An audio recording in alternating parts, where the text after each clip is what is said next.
నమస్తే. దేశమంతా మొన్న టీవీకే విజయ్ పార్టీ గెలిచిన తర్వాత, విజయ్ ముఖ్యమంత్రి అయిన తర్వాత తమిళనాడు వైపు చూసింది.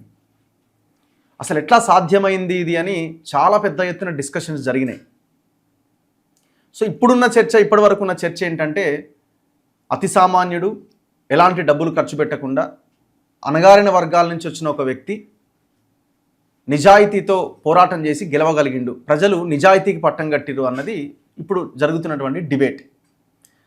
అసలు విజయ్ పార్టీ ఈ స్థాయిలో సీట్లు గెలిచి ముఖ్యమంత్రి కావడానికి అసలు ఎట్లా సాధ్యమైంది, ఇది అసలు నేపథ్యం ఏంటి అన్నది ఇక్కడ మనం ప్రధానంగా డిస్కస్ చేయాలి. సో ఆ ఇన్నర్ సోల్ ఏమున్నది, ఇన్నర్ పాలిటిక్స్ ఏమున్నాయి, దీని వెనకాల ఎంత వర్కౌట్ జరిగింది అన్నది మనం డిస్కస్ చేయాలి. సో ఇది డిస్కస్ చేయాలంటే దీని మీద చాలా లోతుగా విశ్లేషించే వాళ్ళు మనకు కావాలి. సో అందుకే నేను డాక్టర్ విశారదన్ మహారాజ్ గారిని తీసుకొచ్చా. సో తను ఈ దేశము, ఈ రాష్ట్రము, పాలిటిక్స్, సామాజికంగా కావచ్చు అండ్ లీడర్ల యొక్క, పార్టీల యొక్క నేపథ్యము, వాళ్ళ యొక్క ఐడియాలజీ, వాళ్ళ భవిష్యత్, ఇవన్నీ ఆయన విశ్లేషించి చెప్తా ఉంటారు. కాబట్టి సో ఆయన అయితే నాకు పర్ఫెక్ట్ అనిపించింది. మాట్లాడదాం. నమస్తే విశారదన్ గారు. సో ఒక సామాజికవేత్తగా మాకు చెప్పే ప్రయత్నం చేయండి. సరే, పార్టీలు ఇదన్నీ మనం పక్కన పెడదాం. సో ఎందుకంటే ఇప్పుడు ప్రజల్లో ఒక రకమైన డిబేట్ ఉంది దీని మీద. సో విజయ్ పార్టీ అసలు చాలా అద్భుతము, సో తెలంగాణలో కూడా అట్లాంటి విజయ్ రావాలి, సో దేశంలో కూడా అట్లా మార్పు రావాలని ఒక భయంకరమైన చర్చ జరుగుతున్నది. సో దాన్ని మనం విశ్లేషించాలి పూర్తి స్థాయిలో. ఎట్లా సాధ్యమైంది విజయ్ ముఖ్యమంత్రి కావడం, విజయ్ టీవీకే పార్టీ గెలవడం అన్నది మీ అంచనా, మీ విశ్లేషణ ఏంటి? ఎందుకంటే ఒక సినిమా హీరో ముఖ్యమంత్రి అయ్యిండు, గతంలో కూడా అయ్యారు ఆయన, ఎంజీఆర్, జయలలిత కూడా ముఖ్యమంత్రి అయిన సందర్భం ఉంది. కానీ ఇక్కడ ఎవరు ఊహించలే. ఆల్రెడీ డిఎంకే అధికారంలో ఉంది, అన్నా డిఎంకే బీజేపీ అలయన్స్ అదొకటి నడుస్తున్నది. సో ద్రవిడ ఐడియాలజీ అక్కడ చాలా బలంగా ఉంది. ఇంకా రెండు పార్టీలు కాకుండా వేరే వాళ్ళకి అసలు అవకాశమే ఉండదు. సో ఈయన ద్రవిడ ఐడియాలజీ ఉన్న వాళ్ళ యొక్క నాయకుల ఫోటోలు పెట్టి ప్రచారం చేసినా ఈయననైతే ఆ కోణంలో చూడడానికి లేదు. కానీ ఎట్లా పాసిబుల్ అయింది విజయ్కి? ఇది ఎవరు ఊహించలేదు అసలు. అంటే బేసికల్గా ఏంటంటే సార్, తమిళనాడు అనేటువంటి రాజకీయంలో ప్రధానమైనటువంటి విషయం కథ, స్టోరీయా? ఏంటి కథ అంటే, ఒక స్టోరీని త్రూ సినీ మీడియా ద్వారా నేరేట్ చేసి ఒక కథా ప్రపంచాన్ని మానసిక ప్రపంచంలోకి పంపించి మనిషిని తయారు చేయడం, ఆ తయారు చేసిన మనిషిని రాజ్యంగా మార్చుకోవడం. అంటే ఇప్పుడు మనకి విజయ్ ఒక మాటలో చెప్పాలంటే, ఆ విజయ్ యొక్క విజయం అది అగ్రవర్ణాల విజయం, అణగారిన వర్గాల పరాజయం. అణగారిన వర్గాల పరాజయం, అగ్రవర్ణాల విజయం. ఎలా ఇది? ఇక్కడ మాంత్రికుడు విజయ్ కాదు, విజయ్ వాళ్ళ తండ్రి. ఓకే, చంద్రశేఖర్. చంద్రశేఖర్? సేనాపతి అల్బర్ట్ చంద్రశేఖర్. సేనాపతి అనే బిరుదు ఎక్కడి నుంచి వచ్చింది వీళ్ళకి? హోల్ తమిళనాడులో దాదాపు 8,000 గ్రామాల్లో, అన్ని గ్రామాల్లో వెల్లలార్ అనేటువంటి, ఇక్కడ వెలమారెడ్లతో కమ్మలతో సమానమైన అత్యంత సామాజిక ఆధిపత్య కులం వెల్లలార్ కమ్యూనిటీ. అతిపెద్ద ఫ్యూడల్ కమ్యూనిటీ, 100 ఎకరాల భూస్వామ్య కులం అది. అలాంటి వెల్లలార్ కమ్యూనిటీకి సంబంధించినటువంటి వాడే సేనాపతి అల్బర్ట్ చంద్రశేఖర్. ఇతని కొడుకే విజయ్. ఈ సేనాపతి వీళ్ళంతా రోమన్ క్యాథలిక్లో, మీకు ఆంధ్రాలో, కేరళలో రోమన్ క్యాథలిక్లోకి రెడ్లు, నాయర్లు వీళ్ళంతా పోతుంటారు. అట్లనే తమిళనాడులో హోల్ రోమన్ క్యాథలిక్లోకి వెల్లలార్ కమ్యూనిటీ ఉంది. అందులో ఓకే, రిలీజన్ పరంగా క్రిస్టియానిటీ, కులం పరంగా వెల్లలార్. ఈ వెల్లలార్ కమ్యూనిటీ నుంచి వచ్చిన వాడే ఎస్ఎస్ చంద్రశేఖర్. ఇతను ఫిలిం డైరెక్టర్. మీకు మొత్తం భారతదేశ సినీ చరిత్రకి కథలన్నీ అందించేది తమిళనాడు. కథ ద్వారా ఒక మానసిక ప్రపంచాన్ని తయారు చేస్తుంటారు వాళ్ళు. విజయ్ అనేటువంటి ఒక క్యారెక్టర్ని అనేక పాత్రలలోకి పంపించాడు వాళ్ళ నాన్న, కథలు రాసి. వెట్రిమారన్ అని ఒక ఫిలిం డైరెక్టర్ ఉన్నాడు, ఒక ఇండియాలో ఉన్న టాప్ డైరెక్టర్ అతను. వెట్రిమారన్ ఈ డైరెక్టర్తో ఒక దళితుడి వేషం వేయించారు. అంటే క్యారెక్టర్ విజయ్ దళిత్ క్యారెక్టర్ విజయ్. అట్లనే ఒక కరప్షన్ మీద ఎదురు తిరిగేటువంటి ఒక క్యారెక్టర్, సామాన్య మానవుడిలాగా, సమాజంలో మహిళల పక్షాన ఉండే ఒక క్యారెక్టర్. ఇట్లా సమాజంలో ఒక 20-30 క్యారెక్టర్లు సామాజిక సమస్యల పట్ల తిరుగుబాటు చేసే విప్లవకారుడు కాదు, తిరుగుబాటు చేసే విప్లవకారుడి పాత్ర మాత్రమే, విప్లవకారుడు కాదు. విప్లవకారుడు కాదు విజయ్, విప్లవకారుడులాగా పాత్ర, సినిమా పాత్ర. సో పాత్రనే ముఖ్యమంత్రిని చేసిందా? ఎస్, పాత్రలే. ఈ పాత్రలని చంద్రశేఖర్ అనే ఫిలిం డైరెక్టర్ కట్టుకుంటూ వచ్చాడు. దాదాపు 75 ఏళ్ల నుంచి తమిళనాడు కథలు అందిస్తుంది భారతీయ సినీ పరిశ్రమకి. ఇప్పటి నుంచి కాదు అది కథలు అందించేది, ఎంతో సీనియర్ డైరెక్టర్స్. అది వాళ్ళ డైరెక్టర్లు ఇచ్చే కథలతోటే భారతీయ సినిమా పరిశ్రమ నడుస్తుంది. బాలీవుడ్ బాంబేకి కథలు అందించేది తమిళనాడు. ఎస్ఏ చంద్రశేఖరు కరుణానిధి దగ్గర, ఎంజి రామచంద్రన్ దగ్గర, అక్కడి నుంచి వాళ్ళ దగ్గర పనిచేసుకుంటూ వచ్చాడు. వాళ్ళ దగ్గర అవమానాలు పొందిండు, వాళ్ళ దగ్గర అనేక రకాల అవమానాలు. కానీ తమిళనాడులో ద్రవిడ రాజకీయాన్ని కాదనలేక, ద్రవిడ రాజకీయాన్ని సమర్థిస్తూనే అణగారిన వర్గాల రాజ్య ప్రతినిధిగా ఉన్న స్టాలిన్ గవర్నమెంట్ ఉన్నది. కానీ అణగారిన వర్గాల రాజ్యమేమో స్టాలిన్ది, విజయ్ది మాత్రం అగ్రవర్ణాల రాజ్యమే. ఓకే. కానీ అగ్రవర్ణాల రాజ్యమే అయినప్పటికీ ఎక్కడ అగ్రవర్ణంగా ఆయన ఎక్స్పోజ్ కాలేదు, పాత్రల వల్ల, కేవలం పాత్రల వల్ల. అది దళిత పాత్ర, ఇంకో పాత్ర, అట్లా ఒక 20 to 30 క్యారెక్టర్స్ వేయించాడు వాళ్ళ చంద్రశేఖర్ వాళ్ళ ఫాదర్. వివిధ దర్శకుల్ని ఇతనే పిలిపించి, వివిధ సినిమా దర్శకుల్ని, కథకుల్ని అందరినీ పిలిపించి దానికి కావాల్సిన కథలన్నీ తయారు చేసిండు చంద్రశేఖర్. చంద్రశేఖర్ తల్లి బ్రాహ్మణ్, వాళ్ళ అమ్మ రుణం తీసుకోవడానికి 12 మంది బ్రాహ్మణులకు టికెట్లు ఇచ్చాడు. ఓకే, 12 మంది బ్రాహ్మణులకు టికెట్ ఇచ్చాడు. 21 మంది అగ్రవర్ణ వెలలార్ కమ్యూనిటీకి టికెట్ ఇచ్చాడు. మీకు ఆటో డ్రైవర్ని చూపించిండు, ఆటో డ్రైవర్ని డైరెక్ట్, అది ఒక ఎమ్మెల్యే. ఇంకెవరో సామాన్యులకి ఇవ్వచ్చు, దాన్నే ఉంది. ఒక రాజకీయ యుద్ధం చేసేటప్పుడు అక్కడ స్థానికంగా బలంగా చేయడానికి ఇచ్చి ఉండొచ్చు. కానీ విజయ్ వేసినటువంటి పాత్రలు ఏవైతే ఉన్నాయో ఆ పాత్రలు ఎందుకు తయారు చేశాడు వాళ్ళ నాన్న చంద్రశేఖర్ అంటే, ఆయన అనేక చోట్ల అవమానాలు పోయాడు. కరుణానిధి ప్రభుత్వంలో, ఎంజీఆర్ ప్రభుత్వంలో చంద్రశేఖర్ తీసుకున్న నిర్ణయం ఏంటి అంటే, కొడుకుని ఎప్పటికైనా ముఖ్యమంత్రిని చేయాలి, ఆ ముఖ్యమంత్రిని చేయడానికి విజయ్ తోటి అనేక పాత్రలు వేయించాలి, ఆ పాత్రలతోటి ఆయా సామాజిక వర్గాల ప్రజలందరినీ ఈ పాత్రతోటి హీరోగా తయారు చేయాలి. పాత్రతోటే, నిజంగా కాదు. ఇప్పుడు విజయ్ని చూస్తే ఆ పాత్రే గుర్తు రావాలి. అట్లా ఎవరి పాత్ర వాళ్ళలోకి, మహిళలకు అండగా ఉండే సినిమా ఓటేసే ముందు అదే పాత్రలోకి వెళ్ళిపోతుంది. సేమ్ ఎన్టీఆర్ పాత్రలాగా, ఎన్టీ రామారావు కూడా అంతే విధంగా. అట్లా ఒక 25 పాత్రలు వేయించిండు చంద్రశేఖర్. కాబట్టి 25 పాత్రలోకి పంపించిన తర్వాత ఏ కథ అతన్ని ఇష్టపడ్డాక ఇతనే మా విముక్తి ప్రదాత అనుకున్నారు ఆ ప్రజలు. పోనీ నిజంగా ప్రభుత్వం మీద యుద్ధం చేసిన సంఘటనలు ఎక్కడ ఉన్నాయంటే 0. సినిమాలోనే ఇతని యుద్ధం. సినిమాలో చేసిన యుద్ధానికి ఆ పాత్రలోకి ప్రజలు వెళ్ళిపోయారు. ఇప్పుడు అది ఒక్కటే కారణం అంటారా? ఎందుకంటే ఇప్పుడు జనరల్గా అక్కడ ద్రవిడ ఐడియాలజీ అనేది చాలా స్ట్రాంగ్ బేస్ ఉంటుంది. సో ఇప్పుడు ఏదన్నా హిందీని బలవంతంగా రుద్దుతున్నారు అని ఒక పెద్ద మూమెంట్, జల్లికట్టు ఒక పెద్ద మూమెంట్. సో అసలు వేరే రాష్ట్రమో వేరే ప్రాంతమో దాడి చేసేంత వ్యవహారం ఉంటుంది అక్కడ. ఎవరైనా వాళ్ళ మీదకి వెళ్ళినప్పుడు అంత సంఘటితంగా ఉంటారు వాళ్ళు, అంత ఐక్యంగా ఉంటారు వాళ్ళు. సో అక్కడ అన్నా డిఎంకే ఉంది, డిఎంకే ఉంది. సో ఐడియాలజీని కాదని ఇక్కడి వరకు రావడం అని అంటే వాళ్ళ మీద విసుగు చెంది, లేకపోతే వాళ్ళ మీద వ్యతిరేకత పెరిగి యాంటీ ఇన్కంబెన్సీ వల్ల విజయ్కి ఓటేసి. ఇక్కడ ఏమైందంటే సార్, యాక్చువల్గా ద్రవిడ ఫిలాసఫీతో వచ్చినటువంటి ద్రావిడ రాజకీయం అంటే అగ్రవర్ణ బ్రాహ్మణులకు వ్యతిరేకంగా అణగారిన కులాలు ఏకమై 2-3 పార్టీలు ఉన్నాయి ఆడ. దాదాపు 10 పార్టీలు ఉన్నాయి అక్కడ. 10 పార్టీలు ద్రావిడ భూమికతోటే వచ్చిన పార్టీలు.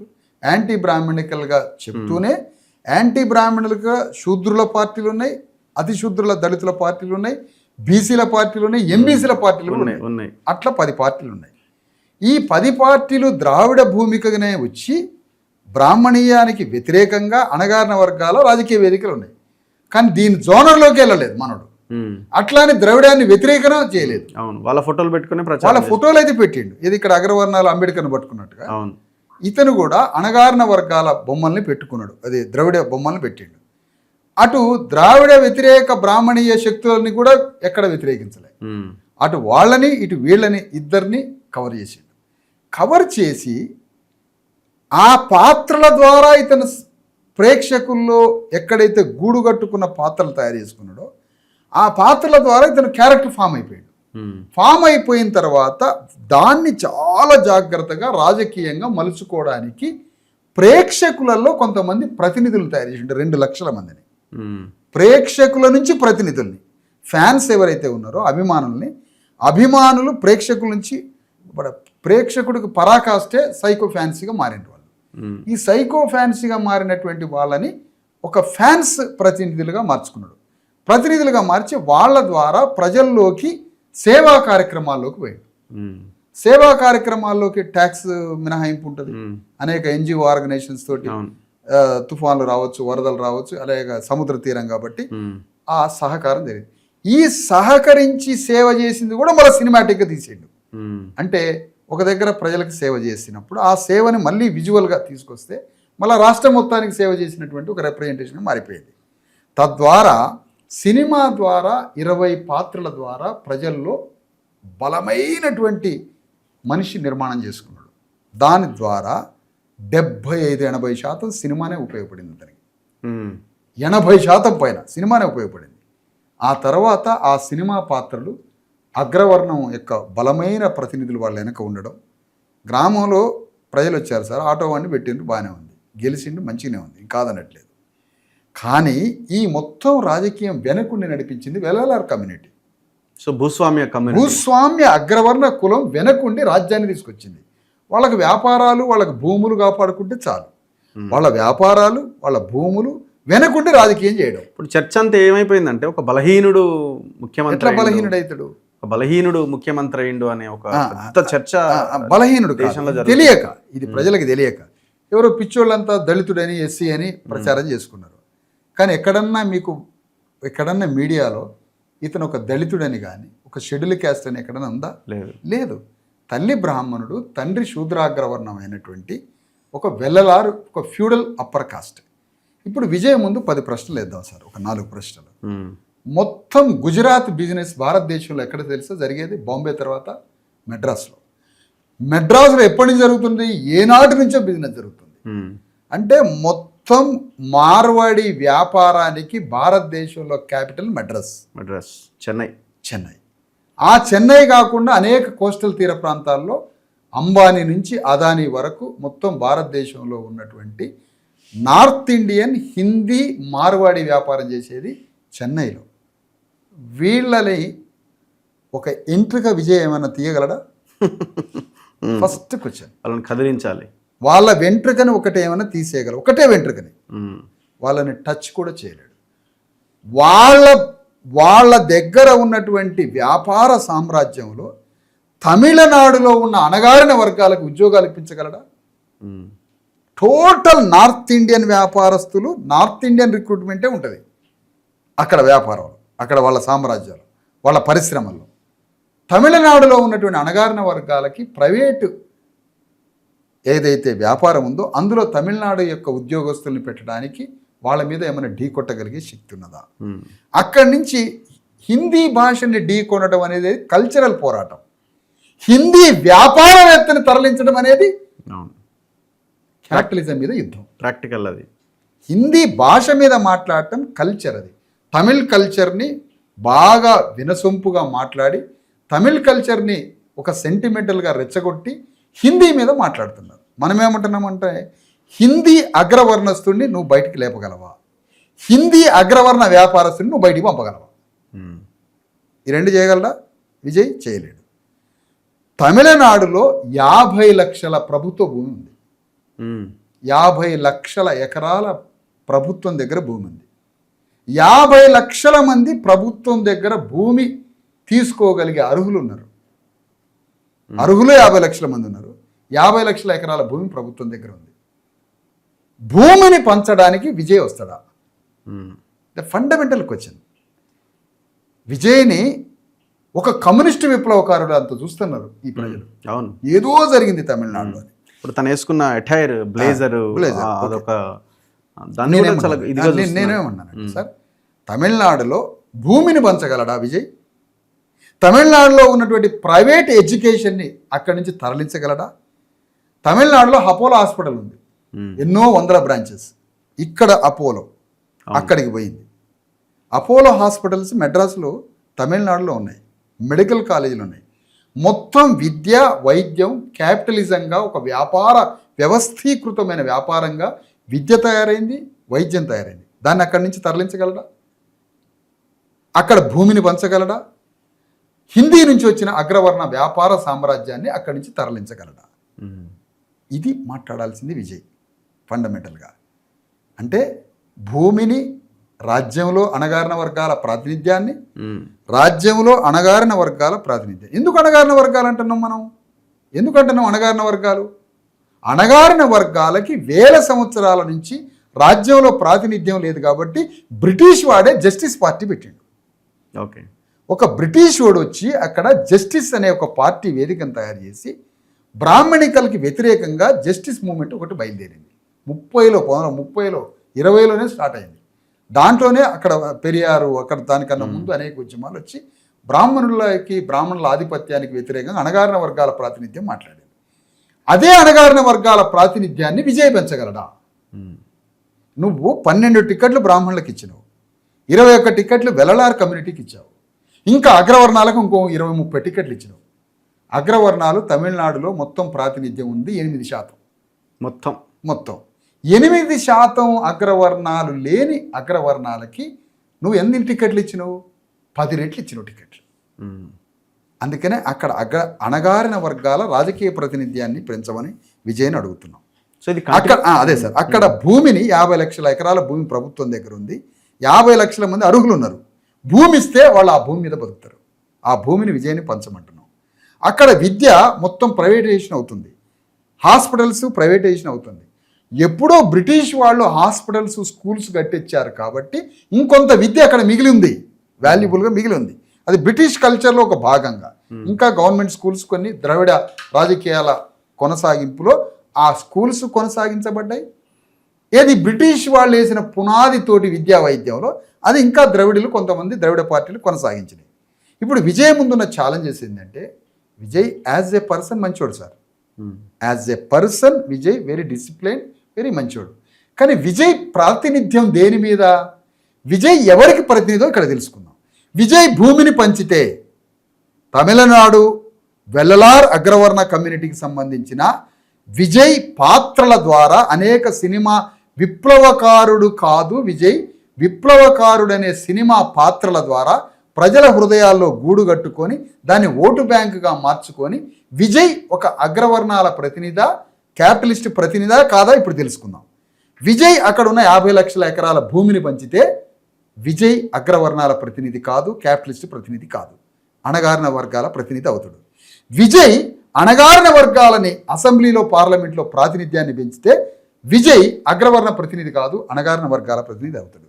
విజయ్ నార్త్ ఇండియా నుంచి మద్రాసులో మిగతా అన్ని ప్రాంతాల్లో నార్త్ ఇండియన్ మార్వాడి అగ్రవర్ణాల పరిశ్రమలు, వ్యాపారాలు, కొన్ని లక్షల కోట్ల వ్యాపార సామ్రాజ్యం నార్త్ ఇండియా హిందీ మార్వాడి అంబానీ నుంచి కింద వరకు వ్యాపార సామ్రాజ్యం నడుస్తూ ఉంది మద్రాసులో. వరల్డ్ మొత్తానికి భారతదేశంలో అగ్రవర్ణాల హిందీ వ్యాపారం నడిచేది బొంబాయి కన్నా మద్రాసులో ఎక్కువ. వాళ్ళని ఒక వెంట్రుకనైనా తీయగలడా, తలకాయ తీయగలడా? అంబానీ తల తీయగలడా, అంబానీ వెంట్రుకైనా ముట్టుకోగలడా విజయ్? ఎందుకంటున్నావు? తమిళనాడులో ఉన్న అణగారిన వర్గాలందరినీ వాళ్ళని పంపించి ఆ స్థానంలో పెట్టమని అడుగుతున్నాం. ఇది చేయగలడా? అంటే భూమిని పంచినా మన అణగారిన వర్గాల ప్రతినిధి అవుతాడు. విద్య వైద్యాన్ని మార్చగలిగినా అతను మన అణగారిన వర్గాల ప్రతినిధి అవుతాడు.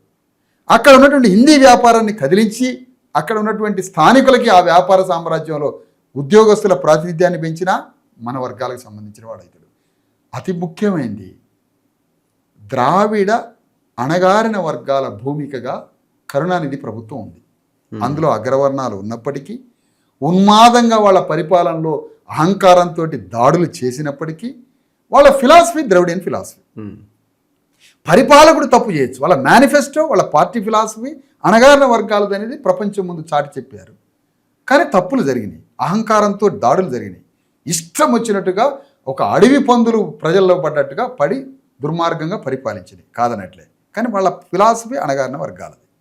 మనం ఏమంటున్నామంటే, ఒక అణగారిన కులాల వాళ్ళు తెగబడి పరిపాలించిన అణగారిన కులాలకు సంబంధించిన ద్రావిడ రాజ్యం కూలిపోయింది, అగ్రవర్ణాల రాజ్యం ఏర్పడింది. అంటే ఇది విప్లవం కాదా?